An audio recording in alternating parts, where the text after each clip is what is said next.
Assalamualaikum warahmatullahi wabarakatuh. Perkenalkan, nama saya Hasanatul Lutfah dari Prodi SAA NIM 933103319. Di sini saya akan membacakan hasil UTS saya.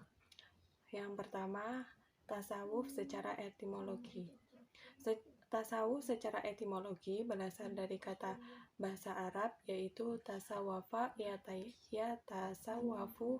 Adapun yang menjelaskan dari bahasa tasawuf berasal dari kata suf yang artinya bulu domba. Secara terminologi, menurut Syekh Abdul Qadir Al-Jailani berpendapat tasawuf adalah mensucikan hati dan melepaskan nafsu dari pangkalnya dengan khalwat, riyadhah, taubah, dan ikhlas. Objek pemahaman tasawuf. Dalam suatu hadis diriwayatkan yang artinya sesuatu halal adalah jelas dan yang haram adalah jelas. Di antara ceritanya ada suatu perkara yang mutasabihat.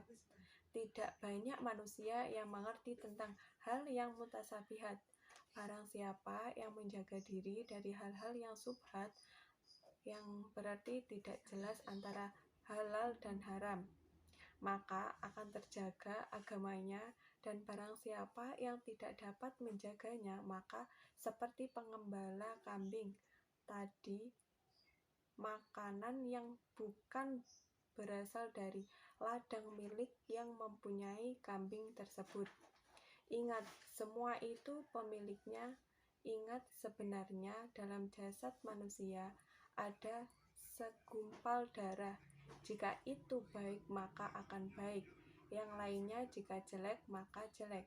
Yang lainnya apakah dia tahu? Dia adalah qalb atau hati. Sumber ajaran tasawuf ada 4, yaitu yang pertama syariat, yaitu mengerti akan fikih Islam. Yang kedua tarekat, tempat mendidik para saleh. Komponen tarekat ada 2, yaitu para syekh yang pemikiran, tutur kata, serta akhlaknya mencerminkan hal-hal terpuji. Yang ketiga makrifat, yaitu melihat alam gaib. Yang keempat hakikat, yaitu esensi dari alam yang gaib dan yang maujud. Dasar tasawuf ada 2, yaitu Al-Quran dan hadis. Yang pertama Al-Quran. Meskipun terjadi perbedaan makna dari kata sufi, akan tetapi jalan yang ditempuh kaum sufi berlandasan Islam. Hadis. Jika kita melihat dengan seksama akan sejarah kehidupan Rasulullah SAW beserta para sahabat beliau yang telah mendapatkan keridhaan Allah, maka akan ditempatkan sikap kezuhudan dan ketawaduan yang terpadu dengan ibadah-ibadah baik wajib maupun sunnah. Bahkan secara individu Rasulullah SAW tidak pernah meninggalkan sholat lail hingga lutut beliau memar. Yang ketiga ada faktor-faktor. Yang pertama faktor ajaran Islam sebagaimana terkandung dalam kedua sumbernya Al-Quran dan Sunnah. Selanjutnya reaksi rohaniyah kaum muslimin terhadap sistem sosial, politik, dan ekonomi di kalangan umat.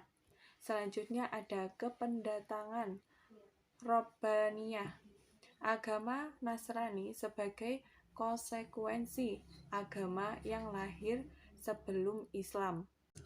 Sejarah perkembangan. Ilmu tasawuf telah tumbuh dan berkembang sejak lama, sejak zaman Nabi Muhammad SAW.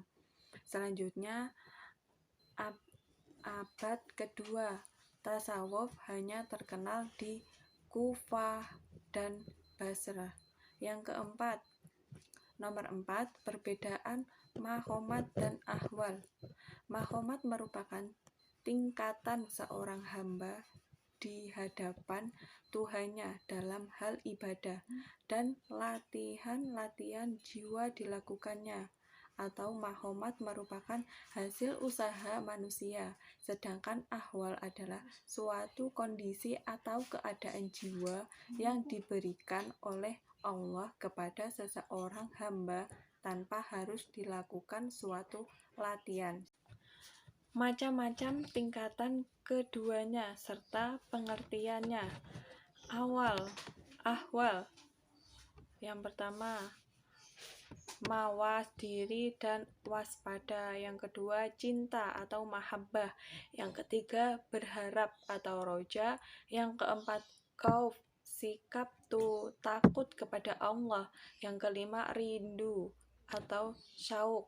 Yang keenam, intim atau uns. Selanjutnya ada mahomat. Yang pertama, taubat.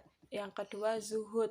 Zuhud itu seperti sikap melepaskan diri dari ketergantungan terhadap kehidupan duniawi dan mengutamakan akhirat. Yang ketiga, farq atau fakir. Yang keempat, sabar. Yang kelima, syukur. Yang keenam, rela atau ridho. Yang ketujuh, tawakal. Nah, selanjutnya yang terakhir, nomor 5. Konsep zuhud dalam tasawuf Islam. Orang yang zuhud tidak menjadikan problematika yang membentang sebagai beban berat, bahkan rintangan ujian tersebut dihadapinya dan diolah menjadi energi bagi dirinya. Sekian, terima kasih. Wassalamualaikum warahmatullahi wabarakatuh.